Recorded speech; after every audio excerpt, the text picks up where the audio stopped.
Welcome back to English Through Wisdom. I hope you learned something valuable from our last lesson. It is wonderful to have you here again today. I was 26 years old when I finally got everything I thought I wanted, and I still felt empty inside. I remember standing in my new office, looking down at the city, and asking myself a question I was terrified to answer. Honestly, if this is success, why do I feel like I am drowning? That question followed me for months, until one afternoon, in a small village, I barely remember the name of, a poor old carpenter answered it for me without even knowing what I was asking. Years later, I finally understood the wisdom hidden behind that conversation. Welcome to English Through Wisdom.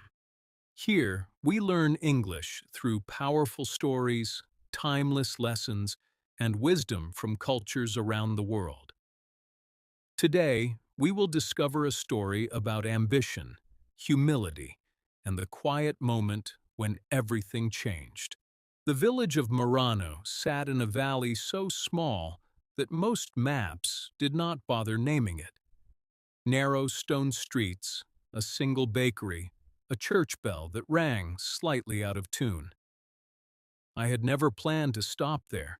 I was driving through on my way to a business meeting 3 hours north, chasing a contract that could finally push my consulting firm into the level of success I had been dreaming about since university. My name is Daniel, and at 26, I already believed I understood exactly how life worked. Work harder than everyone else. Say yes to every opportunity.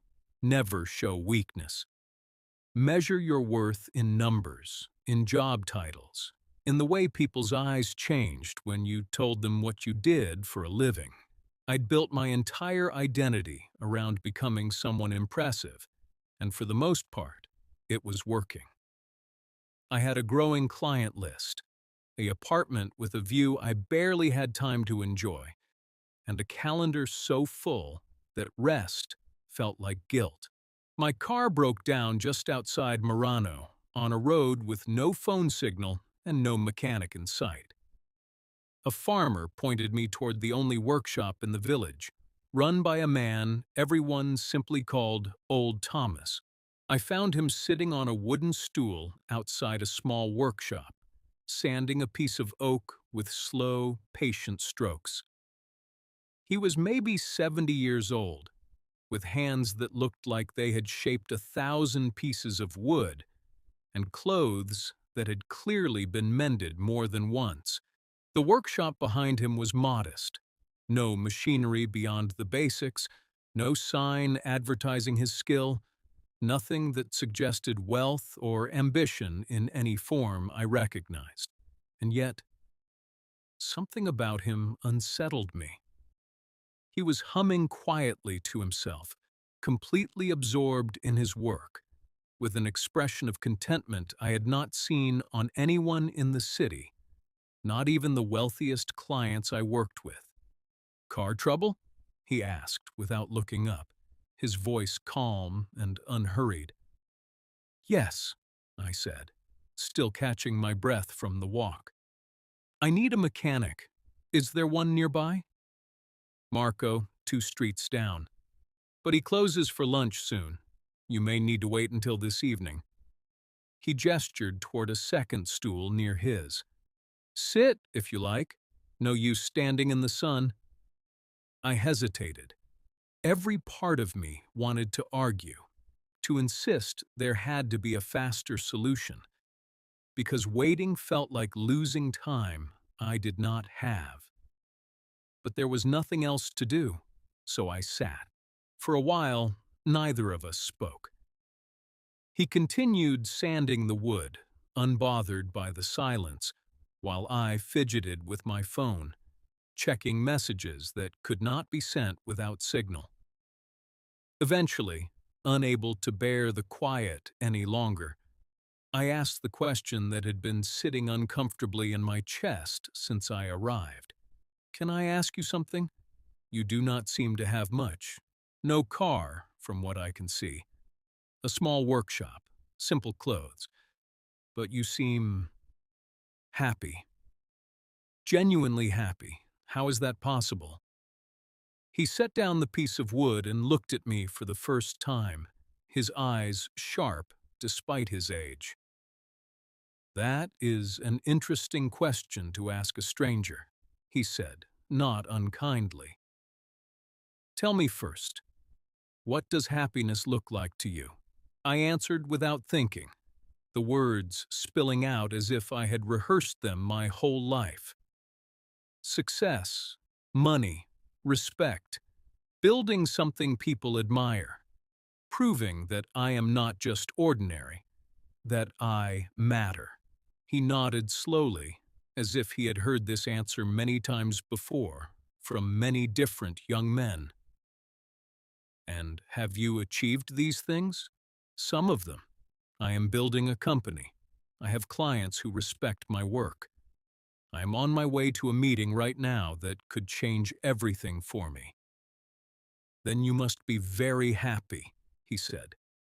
And there was something in his tone, not mockery exactly, but a gentle challenge that made my throat tighten. I opened my mouth to agree, and then, to my own surprise, the truth came out instead. No, I admitted quietly. I am exhausted. I do not sleep well. I have not spoken to my father in 3 months because I am always too busy. Every time I reach a goal, I immediately need a bigger one, or the achievement stops meaning anything. I do not know why I am telling you this. Old Thomas did not look surprised. He simply nodded again, picked up a fresh piece of wood, and began turning it slowly in his hands. May I tell you something about myself, Daniel? He asked. I had not told him my name. I must have mentioned it without noticing, or perhaps he had simply guessed at something ordinary. But in that moment, it felt like he already understood far more about me than I was comfortable with. When I was your age, he began, I was not so different from you. I left this village at 19 to work in the city, determined to become someone important. I worked in construction. Then I learned carpentry properly, and within 10 years, I had my own company. 30 employees, contracts across 3 cities, a house so large I sometimes forgot which rooms I had not entered in months. I stared at him, unable to reconcile the man in front of me, sanding wood on a simple stool, with the picture he was describing. I worked 18-hour days, he continued. I missed my daughter's recitals, my son's football matches, my wife's birthday, more times than I can count. Every time I told myself just one more contract, just one more year, and then I will slow down. But the milestones kept moving. When I earned enough to buy the house, I wanted a bigger one. When my company grew to 20 employees, I could not rest until it reached 50. There was always a version of success just slightly out of reach. And I believed, truly believed, that reaching it would finally make me feel whole. What happened? I asked, and I noticed my own voice had grown quieter, more careful, as though I did not want to disturb whatever he was about to say. My wife left, he said simply, not out of cruelty. She told me, quite gently actually, that she had been living with a ghost for years. A man who was present in the house but never truly there. My daughter, when she was 17, told me she used to lie awake at night hoping I would come home before she fell asleep. And most nights, I did not. That was the moment something in me finally broke open. He paused, running his thumb along the edge of the wood in his hands. I sold the company 2 years later. Not because I failed, but because I finally understood that I had spent 15 years building an impressive life while quietly destroying the only things that actually mattered. I came back here, to Murano, where I grew up. I make simple furniture now. I earn very little money by the standards you probably measure success with. But I have dinner with my daughter every Sunday. I sleep peacefully. When I wake up, I do not feel like I am running from something. I sat in silence, turning his words over in my mind, feeling something uncomfortable shift beneath the surface of everything I believed about my own life. "So you are telling me success is bad?" I asked, somewhat defensively. "That I should give up my ambitions?"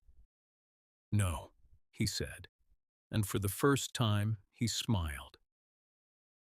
"That is not what nearly destroyed me, and it is not what will destroy you either, if you're careful. Come, let me show you something." He led me into the workshop, where two long wooden beams rested against the far wall. He picked up the first one, and I immediately understood why he had chosen it. It was beautiful, polished to a warm honey color, carved with delicate patterns along its edges, the kind of wood that would look impressive in any home.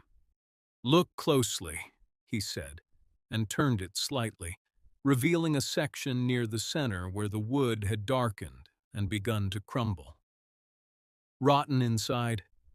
It looked perfect from a distance, but underneath, it had been weakening for years. If I built a house using this beam, it would look magnificent for a while. And then, without warning, under enough pressure, it would collapse.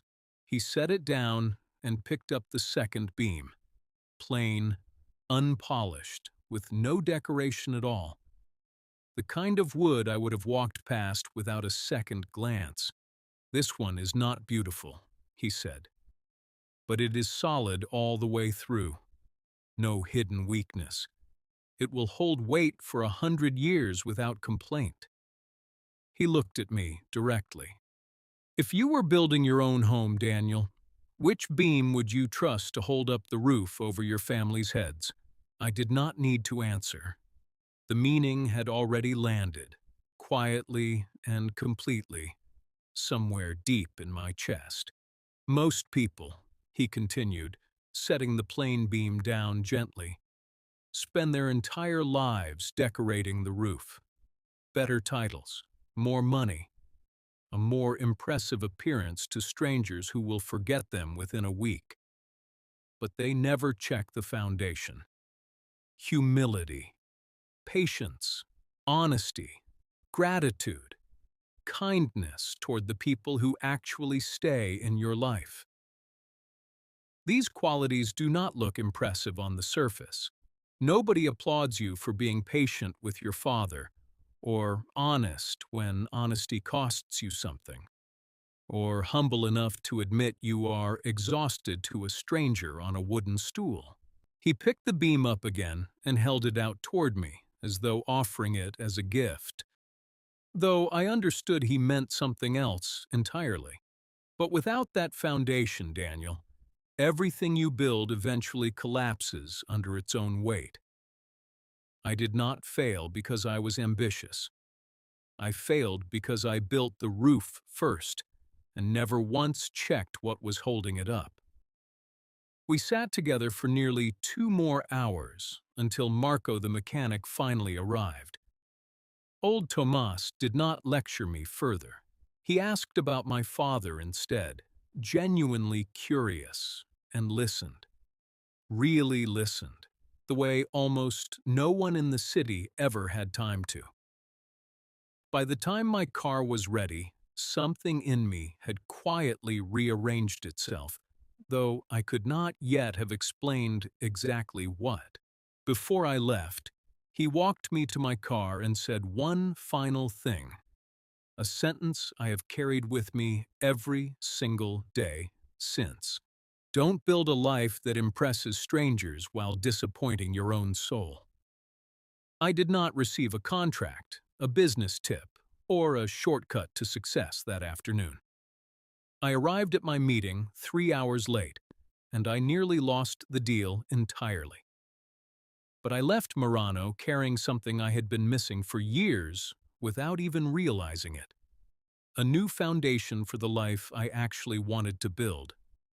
The idea old Thomas shared with me that afternoon is not new. It echoes a piece of wisdom found in many cultures around the world, often expressed through the same simple image of building a house. In Italian, there is a well-known saying, "Chi costruisce sul niente, costruisce sul vento," which translates to, "He who builds on nothing, builds on wind." It reflects an old understanding, passed down through generations of builders and philosophers alike, that anything created without a solid foundation is destined to fall, no matter how impressive it appears at first. This idea also appears in a much older teaching, one found in the Christian Gospels, describing two builders. One builds his house on rock, the other on sand. When the storms come, only the house built on rock survives. For centuries, this image has been used to describe the difference between a life built on lasting values and a life built on things that look solid but are not. Carpentry itself has always carried this symbolism. A builder understands something most people forget in daily life, that what is hidden beneath the surface matters more than what can be seen. A house is judged, at first glance, by its exterior, its windows, its paint, its decoration. But it is judged permanently by what lies underneath, unseen and unglamorous, holding everything else in place. This is why old Thomas's lesson has survived in one form or another across cultures and centuries. It speaks to something universally true about human nature. We are naturally drawn to what is visible and immediate. Achievement, money, admiration. These things are easy to see and quick to measure. Character, patience, humility, honesty. These qualities take years to build and rarely receive applause. Yet history keeps repeating the same lesson to anyone willing to listen. The visible parts of a life cannot outlast the invisible foundation beneath them. Old Thomas did not learn this wisdom from a book. He learned it the way most people eventually do, through the painful experience of watching something he built with great effort begin to crumble, and discovering, often too late, exactly why. There is something deeply uncomfortable about old Thomas's story, and I think that discomfort is exactly why it matters. Most of us are not building companies worth millions, but nearly all of us are, in some quiet way, decorating a roof while ignoring the foundation underneath it. Maybe it looks like working late instead of calling your mother back. Maybe it looks like chasing a promotion while your closest friendships slowly go silent. Maybe it is simply the habit of measuring your worth by what strangers think of you, rather than by how you treat the people who already know you best. Have you ever achieved something you had wanted for years, only to feel strangely empty the moment you finally reached it? That feeling is not a personal failure. It is often a sign that the achievement was never the real foundation you were searching for in the first place. Have you ever judged someone by what they owned, or did not own, and assumed you understood their entire life from a single glance? Old Thomas could have been dismissed as simply a poor old man with nothing worth noticing. Instead, He turned out to be carrying more wisdom than anyone I had met in years of expensive business meetings. What would you do if a stranger sat beside you and gently asked what your own foundation is actually made of? Would you be able to answer honestly? Or would you, like I once did, need to hear the truth from someone else before you were ready to admit it to yourself? This story does not ask you to give up your ambitions. It asks a more difficult question. What are your ambitions resting on? I would love to know your thoughts in the comments. Has life ever taught you a similar lesson, perhaps from someone you least expected?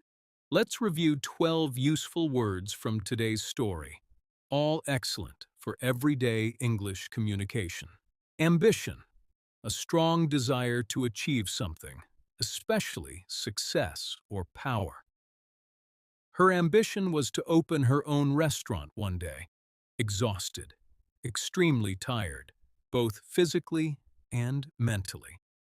After the long shift, he felt completely exhausted. Milestone, an important stage or event in the development of something. Graduating from university was a major milestone in her life. Humility, the quality of not being proud or arrogant, staying modest. Despite his success, he treated everyone with humility, genuine, real, sincere, and true, not fake. I could tell his concern for me was genuine. Collapse, to fall down suddenly, or to fail completely. The old bridge began to collapse under the weight of the truck, fulfilled, feeling satisfied because you are living or behaving in a way that is right for you. She finally felt fulfilled after changing careers, reconcile, to make two different ideas, facts or situations, agree with each other. It was hard to reconcile his calm appearance with his difficult past.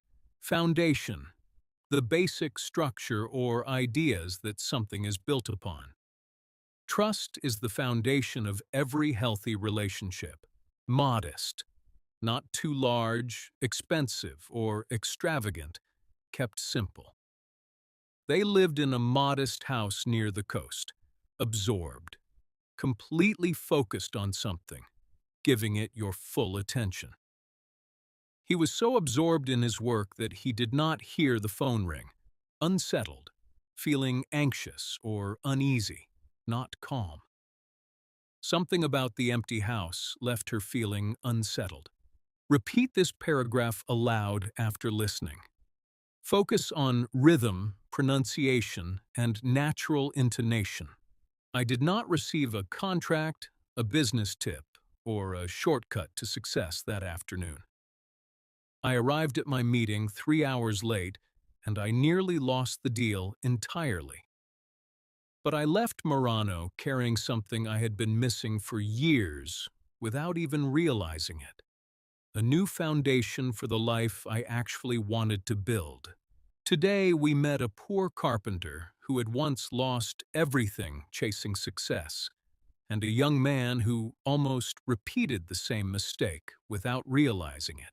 We learned that a beautiful house built on a weak foundation will always collapse, no matter how impressive it looks from the outside. We also practiced 12 powerful English words you can use in daily conversation. Before you chase your next achievement, ask yourself honestly what foundation it is being built upon. Keep learning English, keep discovering stories, and keep collecting wisdom from around the world.